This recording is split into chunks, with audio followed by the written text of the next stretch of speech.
constater que mes écrits sont toujours sur ma page, parce que c'est quelque chose que j'assume et que je revendique. Pour ceux qui ne me connaissent pas et qui nous prennent en marche, je suis Emmanuelle Kielita. Selon certaines personnes, je ne suis qu'une prostituée. Selon d'autres, je suis une personne qui clame une certaine vérité et qui l'assume. Dans tous les cas, je suis moi. Et ce que je suis, j'en suis parfaitement consciente et le Dieu que je prie en est également conscient. On voit tous ce qui se passe dans notre pays et je pense que pas mal d'entre vous me suivent quand même depuis des années. Et je pense que je ne suis ni mêlée, ni de près ni de loin, à la politique. Je n'ai jamais parlé de politique. Il faut que vous compreniez quelque chose. Le fait de pouvoir dire une certaine vérité, même si je dois m'adresser au chef de l'État, ce que ça doit me valoir, il faut que je puisse le dire. Aujourd'hui, je me mets dans la catégorie d'influenceuse, oui. Je suis influenceuse. Ce mot qui peut gêner pas mal de personnes, mais qui est une réalité. Alors, j'ai besoin d'user de mon influence, en fait, afin de pouvoir passer un message. Je suis bien contente parce que j'ai appris hier que M. Alassane Dramane Ouattara sait aujourd'hui qui je suis. Je trouve ça super. M. Alassane a lu mes écrits. Je trouve ça super parce que j'ai eu cette information de source sûre. C'était le but. C'était le but que M. Alassane Dramane Ouattara puisse lire ce que je lui avais écrit. Oui, j'ai pas de connaissances au RHDP, j'ai pas de connaissances dans la politique tout court, je connais aucun homme politique. Alors quand j'ai besoin de véhiculer un message, il faut que je le mette sur ma page en espérant qu'elle arrive au destinataire. Elle arrive au destinataire. Et je trouve ça super en fait. Alors qu'est-ce que je disais à M. Alassane Dramane Ouattara? Je lui disais qu'il était temps qu'il puisse circuler, qu'il puisse move.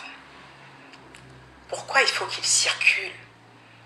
Cet homme a fait ce qu'il fallait pour la Côte d'Ivoire. Je l'ai dit dans un post précédent, il y a à peine 4 jours, je disais que j'étais très fière de mon pays. Je disais que j'étais très fière de mon pays avec 6 ponts, 6 routes, tout ce qui est créé. Je disais que j'étais fière de mon pays il y a à peine 3-4 jours avant qu'il y ait tout ce tapage médiatique. Le post est encore sur ma page. Quand je disais que j'étais fière de mon pays, ça sous-entend quand même que je suis fière également de mon président. Parce que c'est lui qui a permis toutes ces routes et tous ces ponts. On est bien d'accord. Donc en ce moment-là, quand je dis que j'étais fière de mon pays, il n'y a personne qui a soulevé la thèse comme quoi je pourrais être une RHDP. Là, tout le monde était content. Mais c'est parce que je suis fière de mon pays, justement, que j'aimerais pas qu'il y ait des embrouilles. Et quand je vois que mon président essaye de briguer un 3e mandat et que ça part d'une cacophonie totale, il est temps de lui dire qu'il faut qu'il move. Il est temps de lui dire qu'il faut qu'il parte. Si le fait qu'il brigue un 3e mandat peut créer un tel chaos, il est temps de dire qu'il faut qu'il parte. Ce n'est pas méchant, c'est une réalité. J'étais tellement fière de lui il y a quelque temps quand Monsieur le Président a dit « Je vais laisser ma place ». Et je me rappelle, comme si c'était hier, tous ces artistes qui soutiennent ce président d'une même voix, même le président Emmanuel Macron qui a dit « Ouh là là, tu rentres dans l'histoire de l'Afrique ». Venir se mettre comme ça et dire « Je laisse ma place », même si les tests qui ont été modifiés il y a quelques années avec l'accord de M. Bédier et j'en passe, qui donne droit à un 3e mandat, je laisse ma place. Je ne veux pas avoir un 3e mandat. Pour moi, il est temps qu'une autre personne se présente. Quelle fierté. Quelle fierté ce jour-là. Je me rappelle comme ça, avoir appelé ma mère pour dire « Ah, c'est un grand ce monsieur.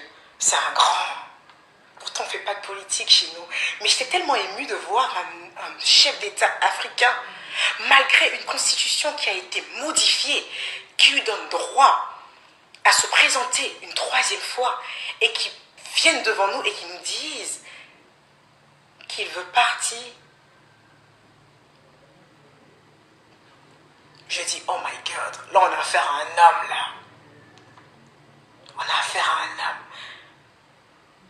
Tout le monde l'a félicité. Le grand frère Salif l'a félicité, Emmanuel Macron l'a félicité, tout le monde était fier de lui. Alors quand il se retracte, pourquoi ces mêmes personnes qui l'ont félicité n'ont pas le courage de lui dire de move? Pourquoi vous êtes choqués avec le mot boy? Boy, ça signifie garçon, mec, et que j'en passe. Est-ce que vous savez qu'un homme, pour qu'on puisse appeler un homme, c'est quelqu'un qui tient déjà ses promesses? Le mot boy n'est pas choquant. Madame Michelle Obama a appelé Trump boy. Ça n'a pas fait la une de la presse parce que ça n'intéresse personne. Mais si vous voulez qu'on aille dans le sens du terme et que vous voulez que on dise monsieur ou quoi, non, le respect, il se mérite. Le respect, il se mérite. Je ne connais pas la politique. Je ne sais rien de la politique. Mais ce que je sais par contre, du haut du fait que je sois une prostituée selon vous, je sais au moins qu'une constitution se doit d'être respectée. Je sais au moins que quand une grande personne, un papa, celui qui peut être mon grand-père, quand il donne une parole donnée, elle doit être respectée. Ça au moins je le sais. Dans mon titre de prostituée, je sais que la parole donnée est la parole donnée. Parce que même dans le métier de prostituée, quand tu prends l'argent d'un client et que tu lui dis que tu vas le niquer pour l'argent qu'il a donné, tu dois respecter ta parole. Sinon, vous pouvez même vous retrouver à la police. Donc la parole donnée est sacrée. La parole donnée est importante. Et c'est au nom de cette parole donnée que je me permets de dire à Monsieur le Président qu'il est temps qu'il puisse s'en aller. Parce que le fait qu'il reste encore au pouvoir crée un chaos. Et qui paye pour ce chaos? Bah, c'est nous. C'est nos enfants, c'est nos mères, c'est tout ce monde qui paye par derrière.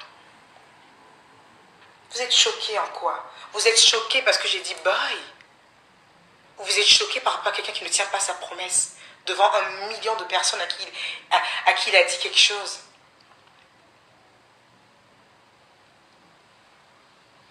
Je sais pas. Vous me choquez quand même.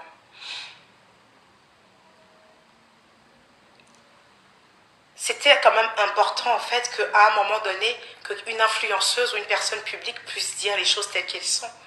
Je ne suis pas tiède. Soit je suis chaude, soit je suis froide.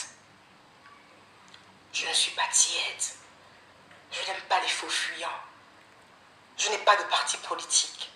Je suis pro-paix et pro-respect. Et justement, du fait que je sois pro-respect, dans mon syndicat, on nous oblige à respecter. On nous oblige à tenir. Quand on donne une parole, il faut la respecter jusqu'au bout. Et je trouve que justement, la parole donnée par M. Alassane Draman Ouattara n'a pas été respectée. Et c'est là que je lui ai dit, il faut qu'il move. Il faut qu'il move. Vous vous inquiétez pour lui pour ne rien. Non, il n'a pas pris le mot comme vous. Laissez-moi vous informer. Le mot boy ne l'a pas choqué. C'est un Américain dans la tête, le mec. C'est vous qui êtes choqué par ce mot. Au contraire, vous devez être fiers que de plus en plus en Afrique, on arrive à s'exprimer librement, sans avoir peur qu'on tue notre famille. Et si vous me dites qu'il faut que... Si vous me dites que je dois risquer... Si vous me dites que je dois craindre pour ma famille, ça veut dire qu'on est au pouvoir quelqu'un de dangereux. C'est ce que vous essayez de dire par là? Qu'on a quelqu'un de dangereux au pouvoir et que quand on lui fait une petite remarque, on l'appelle boy, il faut qu'on kill notre famille. Il doit être vraiment très dangereux alors. C'est vous qui le dites. C'est vous qui êtes venu m'insulter en me disant que je dois faire attention de ne plus rentrer au pays. C'est vous qui dites que ce président est dangereux. C'est même pas moi qui le dis. Vous insultez votre président. Vous insultez votre président. Il est hors de question qu'il brigue un 3e mandat. Il est hors de question qu'il brigue un 3e mandat. Il est hors de question. Il y a plein de personnes super intelligentes comme lui qui pourront continuer le travail qu'il a abattu. Il est hors de question qu'il brigue un 3e mandat. Il a donné une parole donnée. Une parole qui s'est rétractée à la suite de la mort de M. Bon Coulibaly, paix à son âme. Que Dieu l'accueille dans ce paradis céleste. Tu ne peux pas te rétracter sur tes propos parce que tu as ton pote qui est décédé. Bah non. Parce que tu as ton pote qui est décédé, alors tu te rétractes. On n'est pas dans une cour de récréation, bah oui. pas dans une cour de récréation, boy. Tu peux pas te rétracter. Parce que ton pote Amadou n'est plus là. Non, c'était pas ça le truc en fait. Le truc c'était pas si Amadou n'est plus là, il faut que je prenne sa place. Non, le truc c'était je me retire. Et les Ivoiriens ont pris note du fait que tu te retires. Ils ont acté. Parce qu'ils te font